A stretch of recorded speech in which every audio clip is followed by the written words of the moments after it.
This is what firefighters in Leesburg saw when they pulled up on Seton Court this morning. They didn't have a chance to try and save this house. It is believed to have started on the outside and spread up into the attic.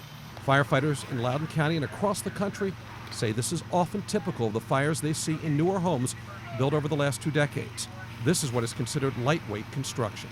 Lightweight construction that we're seeing now is made of lighter materials. Loudoun Fire Marshal Keith Brower says the lumber supporting the roof and floors in the newer homes are connected with plates that separate quickly in a fire.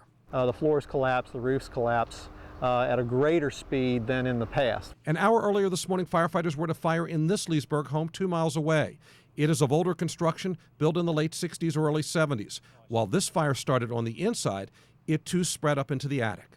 In older construction, the fire is typically going to stay in the room of origin for a longer amount of time.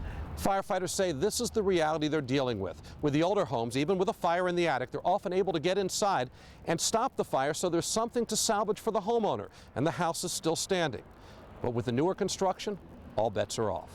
We used to think that we had anywhere from 8 to 10 minutes that we had a safe margin to go in and begin attacking the fire. But Brower says the fire spread is so fast and the potential for collapse so great in newer homes that firefighters may only get a couple minutes inside to try and stop it spreading before giving up. It also means the people who live there have a shorter time to escape. Radiant heat travels in a straight line. And this morning showed another typical problem. Homes as far away as 150 feet had vinyl siding that began to melt. Brower says a delayed alarm can mean more than one home is burning by the time firefighters get there. Dave Statter, 9 News Now.